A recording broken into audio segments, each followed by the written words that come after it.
پچھلے جمعے کی آخری بات جو اسلام بعد میں قبول کر کے آپ کی دعوت پر لبیک بعد میں کہتے ہوئے دین میں اسلام میں داخل ہوئے،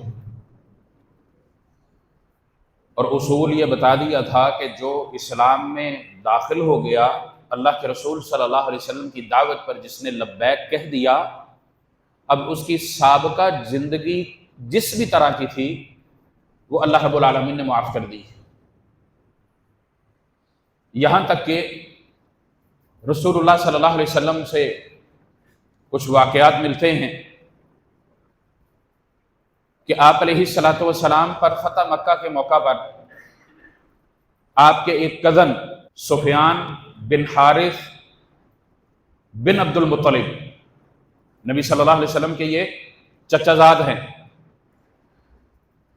یہ آپ علیہ الصلوۃ والسلام پر اشعار کہا کرتے تھے، آپ کی مدح میں نہیں، نعوذ باللہ آپ کی تضلیل میں، اور ان کا جواب رسول اللہ صلی اللہ علیہ وسلم سیدنا حسان بن ثابت سے دلوایا کرتے تھے رضی اللہ تعالی عنہ، یہ آپ کے وہ کزن ہیں۔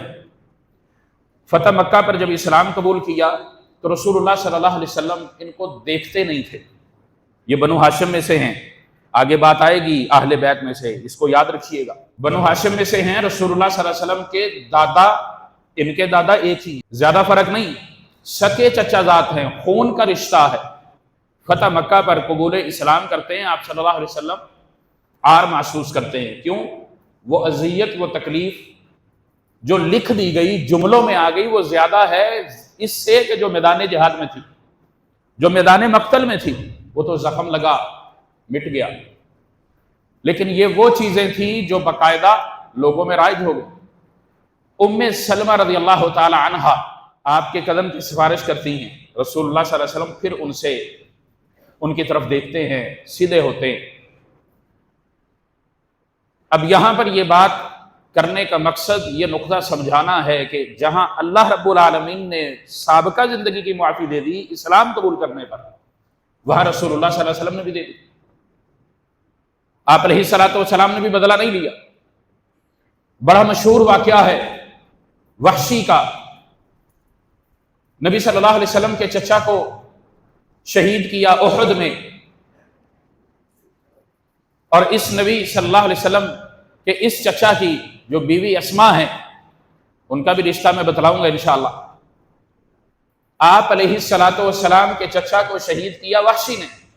اسلام جب قبول کیا تو رسول اللہ صلی اللہ علیہ وسلم نے ان کو بھی نہیں دیکھا۔ اور ایک پروپیگنڈا بھی بتاتا چلوں، زبان زد عام یہ بات ہے کہ ہند کے حکم پر قبل الاسلام، بعد میں تو رضی اللہ تعالی عنہ ہے، جو مرضی کو گالیاں دے اس کا مسئلہ، ان کے کہنے پر شہید بھی کیا اور مثلا بھی کیا۔ اور مزے کی بات یہ ہے کہ سیدہ ہند ابو سفیان کی جو بیوی ہیں رضی اللہ تعالی عنہ، نبی صلی اللہ علیہ وسلم کی ساس بنتی ہیں، ام صفیہ کی وجہ سے، ام حبیبہ کی وجہ سے رضی اللہ تعالی عنہ، ان کا وحشی سے کوئی تعلق نہیں، وحشی ان کا کبھی غلام ہی نہیں رہا۔ اور ہم اس پروپیگنڈے کا اتنا زیادہ شکار ہیں کہ آج ہر کسی کو یہی پتا ہے، یہی بات عام ہے، کیونکہ سنی ہم نے، یہ علم کا تو پتہ نہیں، اس کو جاننے کی کوشش نہیں کی، جو سنی سنائی چلتی رہی، آتی رہی کانوں میں، وہ چلتی رہی، اسی پر ایمان اور یقین رہا، وہ یہی رہا کہ ہند کے کہنے پر وحشی نے سیدنا حمزہ رضی اللہ تعالی عنہ کو شہید کیا تھا۔ شہید سیدہ حمزہ رضی اللہ تعالی عنہ کو اہل بیت میں سے نبی صلی اللہ علیہ وسلم کے چچا ہے، وحشی نے ہی کیا تھا، لیکن کس کے کہنے پر؟ وہ یہ نہیں تھی، ہند نہیں تھی، وہ مطعم بن جبیر رضی اللہ تعالی عنہ ہے۔ کس لیے؟ بدر کے میدان میں مطعم بن جبیر رضی اللہ تعالی عنہ کے چچا کو سیدنا حمزہ رضی اللہ تعالی عنہ نے قتل کیا تھا، ان کے مقابلے میں آیا تھا، اس کا بدلہ چکانے کے لیے اس وقت مطعم بن جبیر رضی اللہ تعالی عنہ اسلام میں داخل نہیں ہوئے تھے، اور وحشی غلام تھے، اور ہم بخوبی جانتے ہیں اپنی آزادی کے لیے، اپنے آپ کو غلامی سے نکالنے کے لیے کوئی کچھ بھی کر جاتا۔ مطعم بن جبیر رضی اللہ تعالیٰ عنہ نے کہا تھا وحشی آزاد ہونا چاہتے ہو تو پھر چچا کا بدلہ لے لینا، اور یہ خود وحشی بتلاتے ہیں یہ پورا واقعہ کہ احد کے میدان میں جنگ لگی تھی، جب دونوں فریقین آمنے سامنے تھے، مقتل کا میدان مقتل سجا ہوا تھا۔ میں پہاڑ کی ایک اوٹ میں، ایک گھاٹی میں، وادی کی اوٹ لے کر میں سیدنا حمزہ رضی اللہ تعالیٰ عنہ کا انتظار کرتا رہا۔ کس لیے؟ ہدف کیا تھا؟ احد کا میدان ہدف نہیں تھا، رسول اللہ ہدف نہیں تھے۔ شرط کیا لگی تھی؟ اپنی آزادی چاہیے تھی، اس لیے ساری چیزیں چھوڑ کر دار و مدار انحصار سیدہ حمزہ تھا۔ اور یہ وحشی خود بتلاتے کہ میں نے نیزہ اپنا تیر جو مارا تھا سیدنا حمزہ رضی اللہ تعالیٰ عنہ کے زیر ناف اس جگہ پر لگا تھا، اور اسی سے ان کی شہادت ہوئی، آر پار ہو گیا تھا۔ اب اس کا تعلق ہند سے کیا ہے؟ اور وحشی رضی اللہ تعالیٰ عنہ جب اسلام قبول کر کے لاتے ہیں، آپ علیہ الصلوۃ والسلام نے محسوس کیا تھا کہ میرے چچا کا قاتل ہے، لیکن آپ علیہ الصلوۃ والسلام نے اس کو بتایا جتایا نہیں، اسلام قبول کر لیا۔ کیوں؟ اللہ رب العالمین نے قبول کیا۔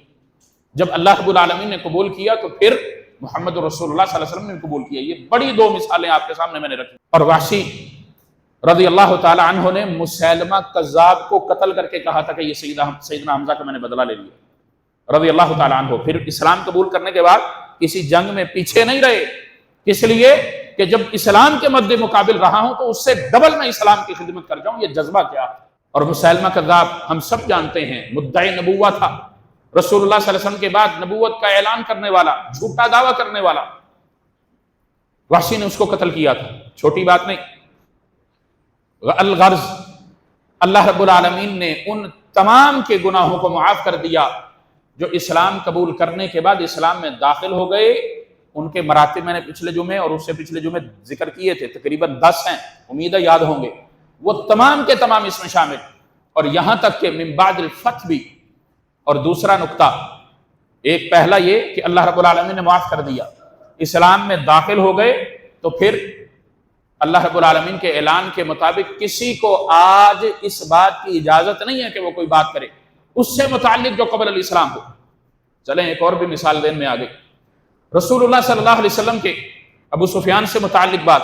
سیدنا ابو سفیان رضی اللہ تعالیٰ عنہ فتح مکہ پر اسلام قبول کرتے ہیں، یہ بنو امیہ میں سے، ابھی میں نے بنو ہاشم کی مثال دی۔ حنین کے موقع پر رسول اللہ صلی اللہ علیہ وسلم کی سواری، اس کی لگام پکڑنے، اور یہ حنین کا واقعہ اللہ رب العالمین نے قرآن میں ذکر کیا، کس لیے کہ کثرت پر مسلمانوں کو گمان ہو چلا تھا، اپنی زیادتی پر، اپنی تعداد پر اللہ رب العالمین نے وہ تنبیہ کر دی۔ اللہ نے کہا وَيَوْمَ حُنَيْنٍ إِذْ أَعْجَبَتْكُمْ كَثْرَتُكُمْ فَلَمْ تُغْنِ عَنْكُمْ شَيْئًا، تنبیہ کر دی تھی اللہ نے۔ یہ وہ حنین ہے جس کو غزوہ طائف بھی کہتے ہیں، میں نے پچھلے جمعے بتایا۔ رسول اللہ صلی اللہ علیہ وسلم کی سواری کو پکڑنے والے، سنبھالنے والے، تھامنے والے دو لوگ، آپ علیہ الصلوۃ والسلام کو بچانے والے، آپ کا محاصرہ کرنے والے ابو بکر، آپ علیہ الصلوۃ والسلام کی سواری کو دونوں طرف سے اس کی لگام پکڑنے والے دو لوگ، ایک آپ کے چچا عباس ہیں اور دوسرے ابو سفیان۔ اور رسول اللہ صلی اللہ علیہ وسلم نے اس موقع پر ابو سفیان کو یہ بات کہی تھی کہ میں گمان کرتا ہوں، اللہ سے دعا کرتا ہوں کہ آپ میرے چچا حمزہ کے جانشین۔ سیر اعلام النبلاء میں یہ چیز موجود ہے، دیگر کتب احادیث میں موجود ہے، تاریخ میں موجود ہے۔ ابو سفیان سرداران قریش میں تھے بدر کے موقع پر، اور اب رسول اللہ صلی اللہ علیہ وسلم کی سواری کو تھامنے والے، پکڑنے والے، سہارا دینے والے، سنبھالنے والے، اور رسول اللہ صلی اللہ علیہ وسلم کی زبان مبارک سے دعا لیتے۔ آپ علیہ الصلوۃ والسلام نے قبل الاسلام کے معاملات بعد میں نہیں رکھے۔ اور دوسرا نقطہ وہ بھی سمجھ لیں، رسول اللہ صلی اللہ علیہ وسلم کہ ان ساتھیوں سے متعلق اللہ رب العالمین نے برات کا اعلان کر دیا۔ برات سے مراد کیا؟ اللہ نے ان کے گناہوں کو معاف کر دیا، ان کی سابقہ جو زندگی تھی اس کو اللہ نے معاف کر دیا۔ اس کی بہت ساری مثالیں موجود ہیں۔ تبوک کے موقع پر جو صحابہ پیچھے رہنے والے تھے اللہ رب العالمین نے ان کو معاف کر دیا۔ رسول اللہ صلی اللہ علیہ وسلم کی بیوی سیدہ عائشہ رضی اللہ تعالی عنہا سے متعلق تہمت لگانے والے منافقین کو رسول اللہ نے چھوڑ دیا، جو مسلمان تھے ان کو سزا ہوئی تھی، تہمت لگانے کے 80 کوڑے ان کو رسول اللہ نے لگائے تھے صلی اللہ علیہ وسلم۔ اسی طرح وہ صحابیات، وہ صحابہ رضوان اللہ علیہم اجمعین جو اسلام قبول کرنے کے بعد بھی گناہوں کا ارتکاب کر بیٹھے، جس کی بدولت آج بعض لوگ زبان درازی بھی کرتے ہیں کہ جی وہ تو زانی تھے، نعوذ باللہ۔ رسول اللہ صلی اللہ علیہ وسلم نے ان کی معافی سے متعلق الفاظ کے، صحیح بخاری میں موجود ہے یہ واقعات، توبہ کے موضوع میں یہ ذکر کیے ہیں میں نے۔ اللہ رب العالمین نے ان کی ایسی معافی قبول کی تھی، رسول اللہ صلی اللہ علیہ وسلم اہل مدینہ میں تقسیم کر دیجئے تو اللہ ساروں کو معاف کر دے۔ گناہ ہو گیا، سرزد ہو گیا، لیکن اللہ رب العالمین نے وہ معافی دے دی بعد الاسلام بھی۔ الغرض، ساری گفتگو کا خلاصہ یہ ہے، رسول اللہ صلی اللہ علیہ وسلم کے جتنے بھی اصحاب ہیں ان میں سے کسی پر آج ہم کوئی تبرہ بات، کوئی ان کی اہانت نہیں کر سکتے۔ اور صحیح بخاری کی حدیث کے مطابق آپ علیہ الصلوۃ والسلام نے فرمایا لا تسبوا اصحابی، ہمیں اس سے متعلق اپنے آپ کو مضبوط رکھنا ہے، چلتی پھرتی کہانیوں میں اپنے آپ کو مبتلا نہیں کرنا۔ اور اسی طرح ایک قبل الاسلام بھی واقعہ بتلا دیتا ہوں، انساب الاشراف میں یہ بات موجود ہے۔ رسول اللہ صلی اللہ علیہ وسلم کی بیٹی ہیں، چھوٹی معصوم ہے، فاطمہ رضی اللہ تعالی عنہا۔ لوگ آج یہ بھی کہتے ہیں نبی صلی اللہ علیہ وسلم کی بیٹی ایک تھی، نہ زینب نہ رقیہ نہ ام کلثوم۔ کیوں؟ ایک ابی العاص کے گھر تھی، دو عثمان کے گھر تھی، اس لیے وہ انکار ہی کر دیتے ہیں۔ فاطمہ رضی اللہ تعالی عنہا، ابو جہل نے تھپڑ مارا سیدہ فاطمہ رضی اللہ تعالی عنہا کو، اہل بیت میں سے، اہل بیت تو مانتے ہی 4-5 کون ہے آج، تھپڑ مارا ابو جہل کو۔ یہ قبل الہجرہ ہے، مکی زندگی ہے۔ سیدہ فاطمہ رضی اللہ تعالی عنہا نبی صلی اللہ علیہ وسلم کے پاس آتی ہیں، والد ہیں، ابو جہل نے مارا۔ آپ علیہ الصلوۃ والسلام نے ابو جہل سے خود بدلہ نہیں لیا، اس نے لیا، بتا دوں نا، آپ علیہ الصلوۃ والسلام نے فرمایا جاؤ ابو سفیان کو بتلاؤ۔ ابو سفیان مسلمان نہیں ہے ابھی، مکی زندگی ہے، لیکن سرداران قریش میں نبی صلی اللہ علیہ وسلم کے ساتھ معاملہ کرنے میں برتر باقیوں سے کم ہے، شرم و حیا والا ہے۔ ابو سفیان کے پاس فاطمہ رضی اللہ تعالیٰ عنہ کو نبی صلی اللہ علیہ وسلم خود بھیجتے، اور ابو سفیان فاطمہ کو ساتھ لے کر رضی اللہ تعالیٰ عنہ ابو جہل سے بدلہ دلواتے ہیں۔ جس طرح تھپڑ ابو جہل نے مارا فاطمہ سے، ابو سفیان نے بدلہ لے کر دی۔ فاطمہ رضی اللہ تعالیٰ عنہ کو ابو سفیان نے ابو جہل پر بدلہ دلوایا، کس کے کہنے پہ؟ نبی صلی اللہ علیہ وسلم نے بیٹھا تھا، اسلام ابھی قبول نہیں کیا، اور آپ علیہ الصلوۃ والسلام نے یہاں پر بھی ابو سفیان سے متعلق دعا کی تھی، اس کی ہدایت کی دعا کی۔ اس وقت ابو سفیان اس ہے، اسلام قبول کرنے کے بعد ان ہے، دونوں چیزوں میں فرق ہے، بنو امیہ ہے۔ اور اسی طرح رسول اللہ صلی اللہ علیہ وسلم کے اہل بیت کی اگر بات کی جائے، سیدنا ابو بکر رضی اللہ تعالی عنہ، سب سے بڑا تہمت، سب سے بڑا الزام ان کو باغ فدق کے حوالے سے دیا جاتا۔ رسول اللہ صلی اللہ علیہ وسلم کا جو خطبہ قوم کے مقام پر، رابط کے مقام پر حجت الوداع کے بعد واپس آتے ہوئے تھا، اس کو بنیاد بنا کر طعن و تشنیع کی جاتی ہے، اور ساتھ یہ بھی بات کی جاتی ہے کہ فاطمہ کا تقاضا رضی اللہ تعالی عنہا کا قرآن کے مطابق تھا، اور ابو بکر کا تقاضا حدیث کے مطابق تھا۔ قرآن مقدم ہے، اللہ کا کلام ہے، اس لیے حدیث کو نہیں لیا جائے گا، اور ہمارا یہ ایمان ہے کہ قرآن کی کوئی بھی آیت، کوئی بھی حکم، اس کے مطابق رسول اللہ صلی اللہ علیہ وسلم کا فیصلہ ہوگا، اس کے خلاف نہیں ہوگا۔ ہاں، علم نہ ہونے کی وجہ سے بات ہو سکتی ہے۔ سیدہ فاطمہ رضی اللہ تعالیٰ عنہ کو نہیں پتا تھا انبیاء کی وراثت کا سلسلہ کیا، ابو بکر کو پتا، اس کے مطابق فیصلہ کیا۔ اور یہاں پر یہ بات سمجھ لینی چاہیے، اگر ایسا ہوتا تو سیدنا علی رضی اللہ تعالیٰ عنہ اس پر دعویٰ بول سکتے تھے، چلیں ہم کہہ دیتے ہیں مجبور تھے، کہتے تو نہیں، کیونکہ جو اس بات کا دعویٰ کرتے ہیں وہ تو علی کو خدا مانتے ہیں، نعوذ باللہ، قادر مانتے ہیں، نعوذ باللہ۔ رسول اللہ صلی اللہ علیہ وسلم پر جبرائیل امین غلطی سے آگے علی پر آنا تھا، ان کا تو دعویٰ یہ ہے۔ سیدنا علی رضی اللہ تعالیٰ عنہ پر کے پاس تو ایسی طاقت تھی، چلیں ہم کہہ لیا، نہیں لے سکے، اپنی جب خلافت تھی 36 سے 40 ہجری تب لیا، چلیں ہم کہہ دیتے ہیں مان لیا جی، اس وقت مسائل بہت زیادہ تھے، سیدنا عثمان کی شہادت کے بعد بڑے مسائل ہو گئے، صفین بھی، جمل بھی، خوارج نے اپنا پورا کردار ادا کیا، یہاں تک کہ ابن ملجم سیدنا علی کو شہید کر گیا، ساری چیزیں اپنی جگہ پر۔ اس کے بعد حسن رضی اللہ تعالیٰ عنہ خلیفہ بنے، لیا، چلیں یہ بھی چھوڑ دیں، وہ بھی معاملات ٹھیک نہیں تھے، اس وقت بھی مسائل تھے۔ جب سیدنا حسن رضی اللہ تعالیٰ عنہ نے من اہل البیت ہیں، معاویہ رضی اللہ تعالیٰ عنہ کے ہاتھ پر جب بیعت کر لی اور حسین کو بیعت کروائی، اور اپنے کمانڈر کو جو سیدنا معاویہ کے خلاف برستے پیکار رہا، قیس، اس کو کہا قم فبایع، کھڑے ہو جاؤ اور کھڑے ہو کر معاویہ کی بیعت کرو، ان 20 سالوں میں نہ حسن نے دعویٰ کیا نہ حسین نے دعویٰ کیا کہ ہماری ماں کا حصہ دو۔ 40 سے 60 ہجری تک یہ اہل بیت ہے۔ پھر سیدنا ابوبکر رضی اللہ تعالیٰ عنہ پر الزام کہاں سے رہتا؟ پھر یہ معاملہ کہاں سے رہتا؟ اور رسول اللہ صلی اللہ علیہ وسلم نے خم کے مقام پر، رابق کے مقام پر جو بات کہی تھی، اس میں لوگوں کو مخاطب کر کے کہا تھا ایھا الناس فانما انا بشر، لوگوں جان لو، اس بات کو سمجھ لو، میں بشر ہوں۔ ان سمیت اور لوگوں کا کتنا عقیدہ ہے رسول اللہ نور ہیں۔ آپ علیہ الصلوۃ والسلام نے اس مقام پر فرمایا تھا کہ میں تمہارے درمیان 2 چیزیں چھوڑ کر جا رہا ہوں۔ ان 2 چیزوں کو کیسے تھاما ہے؟ اپنی مرضی سے۔ ساری کتب احادیث کو، ساری احادیث کو رد کرتے ہوئے ہم کہتے ہیں صرف اہل بیت، اور وہ بھی اپنی مرضی۔ کون سے؟ سیدنا علی، فاطمہ، حسن اور حسین۔ اور حسن اور حسین کا بھائی محسن کدھر جائے گا؟ رضی اللہ تعالی عنہم اجمعین، ان کا نام نہیں بلکہ حسن رضی اللہ تعالی عنہ کا نام بھی چھوڑ دیا جاتا۔ اہل بیت سمجھ لیں، نبی صلی اللہ علیہ وسلم کے یہ قوم کا یہ بات پوری کر لوں۔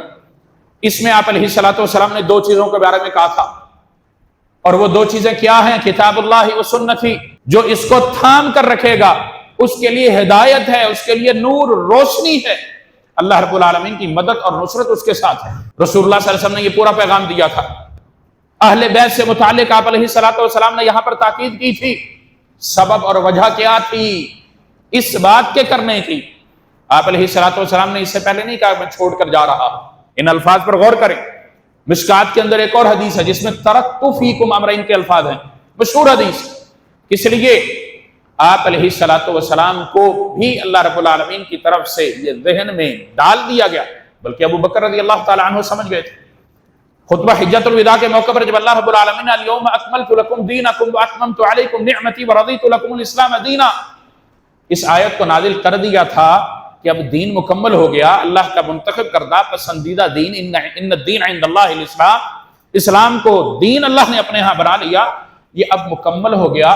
جب مکمل ہو گیا تو پھر نبی کی نبوت کا جو کام، رسالت کی جو ذمہ داری تھی وہ مکمل ہو گئی۔ اور وہ جب مکمل ہو گئی تو پھر کیا چیزیں نظر آتی؟ بندے کو کوئی کام مکمل ہو جائے تو پھر ہم جمعہ پڑھنے آئے ہیں، میں پڑھانے آیا ہوں، جمعہ مکمل ہو گیا، خطبہ پورا ہو گیا، میں نیچے اتر جاؤں گا، نماز پوری ہوگی نکل جائیں گے، ہم سب مسجد میں جمع ہیں، واپس گھر چلے جائیں گے۔ مسجد میں جمعہ پڑھنے آئے، نماز پڑھنے آئے، نماز پڑھ لی، جمعہ پڑھ لیا، کام مکمل ہو گیا، واپس۔ رسول اللہ صلی اللہ علیہ وسلم کی نبوت اور رسالت کا کام مکمل ہو گیا تو پھر واپس۔ انک میت وانہم میتون کل نفس ذائقۃ الموت وما محمد الا کثیر دلائل، موضوع ایک الگ ہے۔ رسول اللہ صلی اللہ علیہ وسلم نے اس وجہ سے اس مقام پر تاکید کی تھی۔ اس کو نصیحت سمجھے، آپ علیہ الصلوۃ والسلام کی ہر بات کی نصیحت ہے، کچھ اور وصیت کے طور پر اس کو سمجھ لیں تب بھی جائز اور درست ہے، کوئی حرج نہیں اس میں۔ لیکن یہاں پر یہ بات یاد رکھیں، ان الفاظ کا غلط ترجمہ کرنا، مفہوم غلط لینا یا اس میں غلو کرنا، یہ تینوں باتیں ہی درست نہیں۔ کتاب و سنت کی جو پیروی کرنے کا رسول اللہ نے کہا، اس سے مراد بھی یہی ہے کہ جو فہم صحابہ نے سمجھا لیا وہی تم نے لینا۔ فہم سلف اس کو کہتے ہیں، سلف الصالحین اس کو کہتے ہیں۔ اپنی عقل نہیں دوڑانی، اپنی مرضی کا معنی نہیں کرنا، اپنی منشا کے مطابق کوئی فیصلہ نہیں کرنا۔ رسول اللہ صلی اللہ علیہ وسلم کے ساتھیوں نے جو سمجھا ہے، جس پر عمل کیا، اسی کو لے کر آگے چل رہا۔ اگلی بات، اہل بیت کی طرف آتے ہیں۔ رسول اللہ صلی اللہ علیہ وسلم کے اہل بیت کون ہیں؟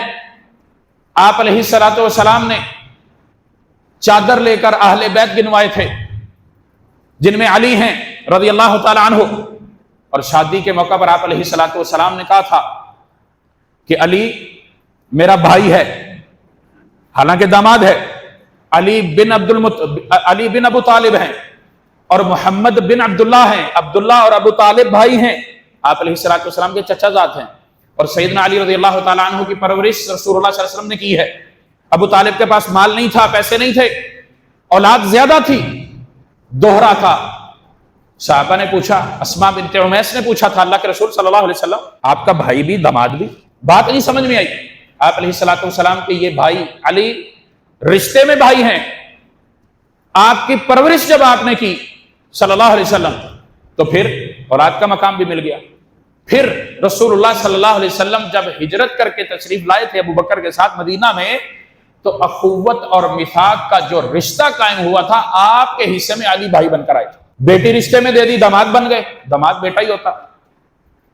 اس مناسبت سے آپ علیہ الصلوۃ والسلام نے دونوں باتیں کہی تھی. اس سے بڑھ کر کچھ کہہ دینا یہ جائز اور درست نہیں. علی کے شان میں اس سے بڑھ کر ہم کوئی بات نہیں کر سکتے. رسول اللہ صلی اللہ علیہ وسلم نے فاطمہ کو رضی اللہ تعالی عنہا، حسن و حسین کو اپنی چادر میں لیا تھا اور بتلایا تھا کہ یہ میرے اہل بیت ہیں. یہاں پر ایک نقطہ سمجھنے کا ہے. آپ علیہ الصلوۃ والسلام نے باقاعدہ نام لے کر ان کو اہل بیت کیوں کہا؟ رشتہ داریاں سمجھنے والے اس بات کو سمجھ لیں گے. بیٹی گھر سے ودا ہو کر جب چلی جاتی ہے تو پھر اس گھر کی ہو جاتی ہے، وہ پھر اہل بیت میں، گھر والوں میں نہیں رہتی. آپ علیہ الصلوۃ والسلام نے قصداً عمداً یقیناً اللہ کے حکم سے ان کو اہل بیت قرار دیا تھا. لیکن اس کا مطلب قطعاً یہ نہیں ہے کہ صرف یہی اہل بیت ہے اور کوئی نہیں. قطعاً یہ مطلب نہیں. جس کا یہ ایمان ہے اس کا ایمان ناقص ہے. رسول اللہ صلی اللہ علیہ وسلم کے اہل بیت کون کون سے ہیں؟ ازبر کر لیں. سب سے پہلے اعلیٰ کو دیکھا جاتا ہے. آپ علیہ الصلوۃ والسلام کا قبیلہ بنو ہاشم اہل بیت ہے. رسول اللہ صلی اللہ علیہ وسلم نے نام لے کر کہا ہے. اور بنو ہاشم میں بھی تقسیم کر لیں. وہ لوگ آپ علیہ الصلوۃ والسلام کے قبیلے کے وہ افراد جو آپ پر ایمان لے کر اسلام میں داخل ہوئے وہ اس سے مراد ہیں. جو اسلام نہیں لے کر آئے وہ عبد المطلب کی جتنی بھی معتبر اولاد ہے وہ اس میں شامل نہیں ہوگی. وہ اس میں شامل نہیں، صرف وہ جو اسلام لے کر آئے. اور نبی صلی اللہ علیہ وسلم نے یہاں نوح علیہ الصلوۃ والسلام کی کشتی کی مثال دی تھی. نوح کی کشتی میں اہل بیت کون مراد تھے؟ جو اس میں سوار ہو گئے. نوح کا بیٹا سکا. نوح نے کہا تھا ان ابنی من اہلی. اللہ نے کہا نہیں، یہ تیرے اہل میں نہیں ہے، یہ تیرے اہل میں نہیں. کیوں؟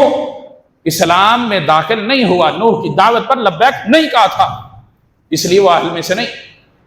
بنو ہاشم کے وہ لوگ، وہ افراد جو اسلام قبول کر کے اسلام میں داخل ہو گئے وہ اہل بیت ہیں. آپ صلی اللہ علیہ وسلم کے چچا ہیں. آپ علیہ الصلوۃ والسلام نے بنو ہاشم کے کچھ قبائل کا نام لیا: آل علی، آل عقیل، آل جعفر، آل عباس، آل حارث. یہ 5 ہیں، انگلی پر یاد کر لیں. رسول اللہ صلی اللہ علیہ وسلم نے ان 5 کا نام لے کر کہا کہ یہ اہل بیت میں سے. سلمان فارسی رضی اللہ تعالیٰ عنہ سے متعلق کا خیر ان کو تو بہت بڑھا چڑھا کر اوپر کیا جاتا ہے. کیوں؟ ان کی مناسبت فارس کی ہے. یہ بھی آپ کو ایک بات سمجھاؤں گا انشاءاللہ، اور کوئی مسئلہ نہیں. اور سیدنا سلمان رضی اللہ تعالیٰ عنہ کو یہ مقام اس لیے ملا کہ اپنا سب کچھ چھوڑا اسلام کو تلاش کرتے ہوئے. باقی مہاجرین نے سب کچھ اسلام بچانے کے لیے چھوڑا. دونوں باتوں میں فرق ہے. اسلام قبول کر کے انہوں نے ہجرت کی، اور سلمان اسلام تلاش کرتے وہاں سے چلتے ہوئے آئے تھے اور راستے میں غلام بنا دیے گئے. نبی صلی اللہ علیہ وسلم کی یہ فضیلت دی سلمان کو رضی اللہ تعالی عنہ، اس کو کوئی نہیں جھٹلا سکتا. اور پھر اللہ رب العالمین کے وہ عمومی احکامات، وہ عمومی حکم جس میں اللہ رب العالمین نے کہا یا ایھا النبی قل لازواجک وبناتک. کون اس کا رد کر سکتا ہے؟ کون اس کا انکار کر سکتا؟ اگر ہم اپنے مطلب کے مطابق کہیں کہ قرآن کہتا ہے یہ بات، حدیث کہتی ہے یہ بات، اس لیے قرآن مان لو، دونوں میں تضاد ہے. اپنی عقل کی اور علم کی کمی تو ہے، قرآن اور حدیث میں تضاد نہیں ہوتا. تو پھر یہاں پر کیا کہیں گے؟ رسول اللہ صلی اللہ علیہ وسلم کی جو بیویاں سب سے پہلے جو اہل و عیال کہلاتے ہیں ان کو ہم کہیں نہیں یہ اہل بیت نہیں ہیں، تو اس سے بڑا ظلم ہم اپنے آپ کے ساتھ اور کون سا کریں گے؟ میں اس لیے اپنے آپ کے ساتھ کہتا ہوں کہ ہم اپنے اعمال کی بربادی کرتے ہیں. اللہ رب العالمین نے تنبیہ کی تھی ایک مقام پر، اس تنبیہ کو بنیاد بنا کر الزام تراشیاں تو ہم کر لیتے ہیں لیکن اہل بیت نہیں مانتے. یا ایھا النبی قل لازواجک ان کنتن تردن الحیات الدنیا، اگر یہ آپ کی بیویاں دنیا چاہتی ہیں تو دے دو، رخصت کر دو. سیدہ عائشہ رضی اللہ تعالی عنہا کو آپ علیہ الصلوۃ والسلام نے ابو بکر کے پاس بھیجا تھا نا، پوچھ لو، مشورہ کر لو اپنے ابا سے. ابو بکر رضی اللہ تعالی عنہ سب کچھ انہوں نے لوٹا دیا تھا. کیا وہ یہ فیصلہ دیتے کہ ہاں دنیا کی خاطر رسول اللہ کو چھوڑ دو، اہل بیت سے نکلو؟ ان آیات کو بنیاد بنا کر تبرہ تو کی جاتی ہے، لیکن اللہ رب العالمین کا یہ جو حکم ہے یا ایھا النبی قل لازواجک، اپنی بیویوں کو کہہ دو، اس میں اہل نہیں ہیں، اس میں کہتے ہیں یہ اہل نہیں ہیں، نکل گئے. حالانکہ سیدہ خدیجہ رضی اللہ تعالی عنہا کے فوت ہونے کے بعد رسول اللہ صلی اللہ علیہ وسلم نے ہجرت کی. فاطمہ رضی اللہ تعالی عنہ نے جب ہجرت کی تھی تو ساتھ ان کی ایک والدہ تھی سودا. نبی صلی اللہ علیہ وسلم نے خدیجہ کے بعد شادی کی تھی سودا سے. کس لیے؟ ام کلثوم اور فاطمہ دونوں گھر میں تھیں، چھوٹی تھی، بچیاں تھیں. اور سودا رضی اللہ تعالی عنہ عمر میں بڑی تھی. ان کی دیکھ بھال کے لیے، پرورش کے لیے، اور بہترین پرورش کی. ہجرت میں اپنی اس والدہ کے ساتھ یہ دونوں نبی صلی اللہ علیہ وسلم کی بیٹیاں تھیں. تو سودا اہل بیت میں پھر کیوں نہیں؟ رسول اللہ صلی اللہ علیہ وسلم کی بیوی ام ایمن ساتھ تھی. اور بتا دوں، فاطمہ نے جب ہجرت کی تھی تو ساتھ ابو بکر رضی اللہ تعالی عنہ کے سب اہل و عیال تھے، کیونکہ ابو بکر اکیلے نبی صلی اللہ علیہ وسلم کے ساتھ گئے تھے. اور اس اہل میں عائشہ موجود تھی. لگا لو جو زور لگانا ہے، بدل لو تاریخ، توڑ دو ہجرت. رسول اللہ صلی اللہ علیہ وسلم کی تمام ازواج یہ اہل بیت ہیں، اس کا انکار ممکن نہیں. اور اسی طرح اس آیت مبارکہ کے اندر جو دھوکہ دیا جاتا ہے، انما یرید اللہ لیذھب عنکم الرجس اہل البیت، یہ اہل بیت میں کون کون ہے یہ پہلے جانا جائے گا، سمجھا جائے گا، پھر اس بات کو سمجھ آئے گا. اور اللہ نے کیا کہا؟ اس آیت کو شروع سے پڑھے، وقرن فی بیوتکن ولا تبرجن تبرج الجاہلیۃ الاولی. کن کو مخاطب ہے اللہ رب العالمین؟ گھروں کے اندر کون ہے؟ فاطمہ کی شادی ہوئی، علی کے پاس گئی. نبی صلی اللہ علیہ وسلم کی باقی تینوں بیٹیاں دنیا سے جا چکی ہیں. اللہ رب العالمین نے کن کو یہاں مخاطب کرا؟ کن کو کہا؟ جو گھر میں ہیں، گھر میں رہنے والی گھروں میں رہیں. کن کو کہا؟ ازواج مطہرات. وقرن فی بیوتکن، گھروں میں رہنے کی تلقین اللہ رب العالمین نے حکم دیا. ولا تبرجن تبرج الجاہلیۃ الاولی، جو جاہلیت کے معاملات تھے، جو جاہلیت کے کام تھے، وہ اب نہیں کرنے. اس کی مشابہت اب اختیار نہیں کرنی، بے پردگی اب اختیار نہیں کرنی، بال نہیں کھولنے، نوحہ نہیں کرنا. اور نبی صلی اللہ علیہ وسلم کے پر اسلام قبول کرنے والے ہجرت سے پہلے آپ کی پھوپھیوں میں سے ایک پھوپھی تھی. صرف آپ کی 6 یا 7 پھوپھیوں کا ذکر ملتا ہے، صرف ایک تھی، صفیہ رضی اللہ تعالی عنہا. ایک اور بھی بات یاد آ گئی، فتح مکہ کے موقع پر علی رضی اللہ تعالی عنہ کی بہن ام ہانی نے بھی اسلام قبول کیا تھا. لے آئے تھے، کر لے مقابلہ. رسول اللہ صلی اللہ علیہ وسلم کی ان ازواج کے متعلق اللہ نے قرآن میں حکم دیا، جاہلیت کے تمام کام ترک کرنے کا حکم دیا.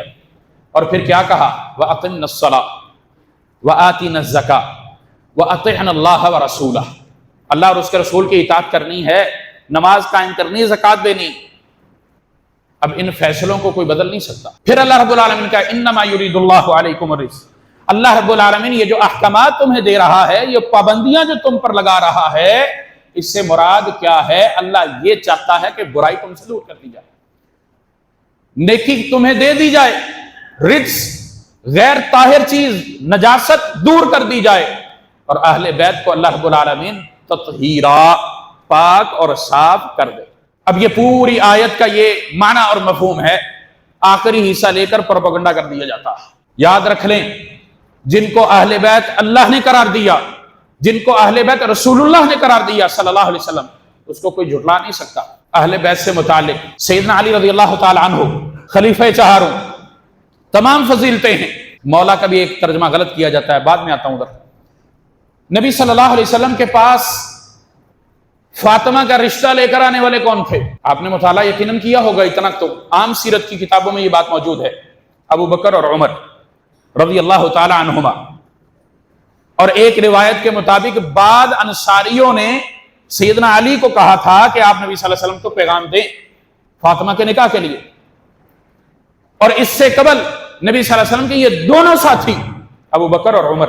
اور آج تعفن یہ پھیلایا جاتا ہے کہ عمر نے فاطمہ کو دھکا دیا، گرا دیا، نعوذ باللہ بچہ گرا دیا، دروازہ جلا دیا، نعوذ باللہ من ذالک. یہ پروپیگنڈا کیا جاتا. اور رشتہ لانے والے کون ہیں؟ ابو بکر اور عمر. اور مال خرچ کرنے والا کون ہے؟ نبی صلی اللہ علیہ وسلم کا دوہرا دماد عثمان رضی اللہ تعالی عنہ بنو امیہ میں سے. بنو ہاشم اور بنو امیہ کی قرابت داریاں بڑی مضبوط ہیں، کوئی جھگڑا نہیں، کوئی تان و تشنی نہیں، کوئی بغضانات نہیں. اسلام کے داخل ہونے کے بعد صرف مسلمان ہیں اللہ کے رسول کے ساتھ. اور نبی صلی اللہ علیہ وسلم کے اس دماد کے لیے عثمان نے وہ زرہ، حتیمہ نام تھا جس کا، نبی صلی اللہ علیہ وسلم نے دی تھی. علی کہاں ہے؟ اللہ کے رسول صلی اللہ علیہ وسلم ہے، لاؤ، فاطمہ کا حق مہر مقرر کرنا ہے. اور مارکیٹ میں 2 روایات ملتی ہیں کہ 400 درہم یا 480 درہم، چاندی کا درہم ہوتا ہے، اس کی قیمت تھی. عثمان رضی اللہ تعالی عنہ نے اس کو خریدا تھا اور خریدنے کے بعد پھر وہی زرہ علی کو اس کی شادی کا تحفہ دے دیا تھا.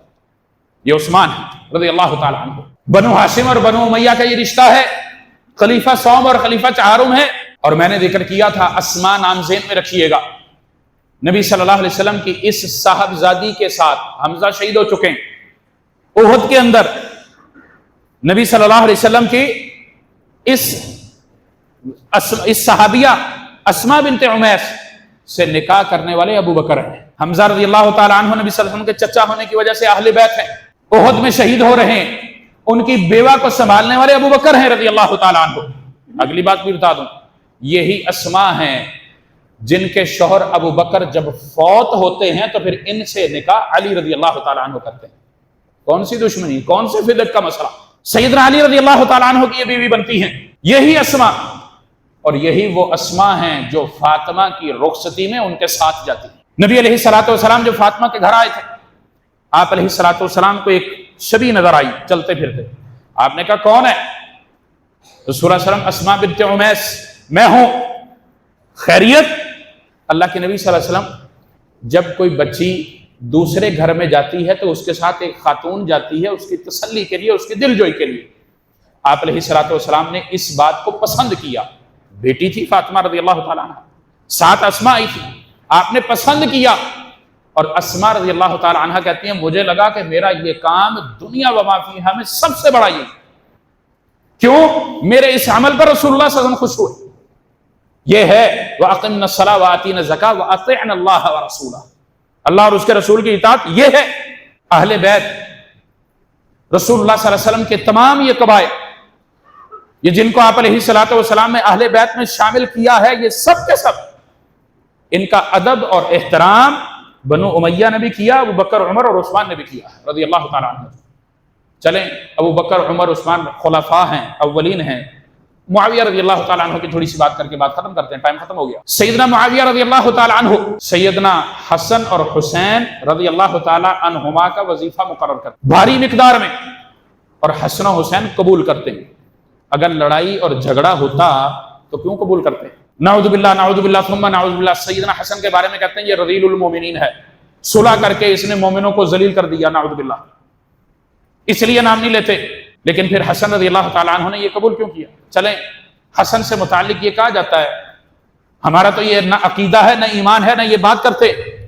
حسین رضی اللہ تعالیٰ عنہ نے کیوں کیا؟ اور یہ بات بھی واضح کر دوں, جس طرح سلمان فارسی کا نام بڑا پکارا جاتا ہے رضی اللہ تعالیٰ عنہ, صرف اہل بیت میں سیدنا حسین رضی اللہ تعالیٰ عنہ کو بھی اس لیے اتنا زیادہ اوپر اٹھایا جاتا ہے کیونکہ حسین رضی اللہ تعالیٰ عنہ کی ایک بیوی گردیز فارسیہ ہے, بادشاہ کی بیٹی تھی. جب کسریٰ فتح ہوا تھا اس کی بیٹی تھی, اور سیدنا حسین بادشاہ تھا, بادشاہ کی بیٹی کنیز, بادشاہ کی بیٹی شہزادی ہوتی, اور شہزادی پھر کس کے حصے میں آئی؟ شہزادہ رسول سیدنا حسین رضی اللہ تعالیٰ عنہ کو ان کے حصے میں آئی. اور حصے میں دی کس نے؟ سیدنا حسین نے خود لی, سیدنا عمر رضی اللہ تعالیٰ عنہ نے دی تھی. جن کو گالیاں دیتے ہو ان کا تو آپس کا رشتہ اور ادب احترام یہ ہے. یہ سیدنا عمر کا احترام, سیدنا عمر رضی اللہ تعالیٰ عنہ کا احترام نظر آتا ہے یہاں پر کہ وہ شہزادی سیدنا حسین رضی اللہ تعالیٰ عنہ کے رشتے میں دے رہے ہیں, ان کو پیش کی جا رہی, اور پھر ان سے یہ سارے آگے 12 امام چلے ہوئے ہیں. اس لیے صرف حسین ہوتی ہے, نہ حسن, نہ محسن, نہ عبداللہ, نہ ابو بکر, نہ عمر, نہ عثمان. یہ سارے بن علی ہیں, یہ اور نہیں کوئی. یہ بن علی کے میں نام دے رہا ہوں. کربلا میں شہید ہونے والے جو بن علی ہیں ان کا نام کوئی نہیں لیتا. عباس یا حسین, کدھر گئے ابو بکر, عمر, عثمان, عبداللہ, محمد, کدھر گئے؟ ان کا نام کیوں نہیں لیتا؟ محسن کیوں نہیں نام لیتے ان کے؟ یہ صرف اور صرف امت مسلمہ کو دھوکہ دیا جاتا ہے, اس کو تقسیم کیا جاتا, فتنہ اور فساد کیا جاتا ہے. اہل بیت کے چند افراد میں غلو کر کے باقی کی تنقیر اور تنقیص کی جاتی ہے. یہ دین اور اسلام نہیں, یہ شریعت نہیں, رسول اللہ صلی اللہ علیہ وسلم کی یہ تعلیمات نہیں. اور رسول اللہ صلی اللہ علیہ وسلم نے اللہ کے اس حکم کی بھی تعمیل کی تھی, یا ایھا النبی قل لازواجک وبناتک ونساء المؤمنین. پردے کے احکامات جب آئے تھے, یہ بھی سورۃ احزاب ہے, اپنی من پسند آیات کو منتخب کر کے ان کو موڑنا یہ کوئی دین نہیں ہے. یہ شریعت نہیں ہے، اور نہ ہی شان اہل بیت میں یہ ٹنڈے جس طرح بیان کرتے ہیں، جن کو نہ نبی صلی اللہ علیہ وسلم کی سنت کا پتہ، نہ علی کی سنت کا پتہ، نہ حسین کی سنت کا پتہ، داڑھی منڈے، کانوں میں بالیاں ہیں، ہاتھوں میں کڑے اور کنگن ہیں، یہ شان اہل بیت بیان کریں گے۔ ہم کس دھوکے میں، ہم اس طرح کی شیطانیت میں آ کر صحابہ پر، ان کے بارے میں اپنے ایمان کو متزلزل کر لیتے ہیں۔ یہ شان اہل بیت نہیں ہے، یاد رکھیں۔ رسول اللہ صلی اللہ علیہ وسلم کے سب صحابہ، اگرچہ یہ روایت کمزور ہے، آپ علیہ الصلوۃ والسلام نے کالنجوم کہا، ستاروں کی مانند ہیں، اس کے باوجود ہم اپنے ایمان کو اگر خراب کریں تو پھر میرا اور اسلام آپ کا کیا رہے؟ جنہوں نے اسلام کا تحفظ دیا، اسلام مکمل جنہوں نے دیا، ان سے متعلق اگر ہم نے یہ بات کہہ دی، کر دی، اپنا گمان یہ سمجھ لیا، تو پھر اسلام مکمل تو نہیں ہمارا۔ جب اسلام مکمل نہیں تو پھر ہم مسلمان بھی مکمل۔ یہ انتہائی حساس موضوع ہوتے ہیں۔ چند دن پہلے میرے پاس ایک صاحب نے سوال کیا کہ بھی ہم تو بڑے عرصے سے خطبات، تقریریں سنتے ہیں، پہلے یہ موضوع ڈسکس نہیں ہوتے تھے۔ میں نے ان کو کہا تھا پہلے اس کی ضرورت بھی پیش نہیں آتی تھی۔ جو مشاجرات ہیں، صحابہ کے اختلافات ہیں، ان کو عوام میں بیان نہیں کیا جاتا تھا۔ کس لیے؟ عوام کا علم کا وہ لیول نہیں ہوتا، وہ فہم سمجھ نہیں ہوتی، اور پھر ان کا ایمان خراب ہونے کا خطرہ ہوتا ہے۔ اب یہ چند چھتنگڑوں نے یہ کام کیا تو اس لیے اب بیان کرنا پڑتا ہے، اس کی حقیقت بتانا پڑتی، اس کو واضح کرنا پڑتا۔ اور یاد رکھیں، اللہ اور اس کے رسول نے جو فیصلے دیے ہیں ان کو کوئی بدل نہیں سکتا، نہ میں نہ آپ۔ اللہ رب العالمین ہم سب کو ہدایت دے، عمل کی توفیق عطا فرمائے۔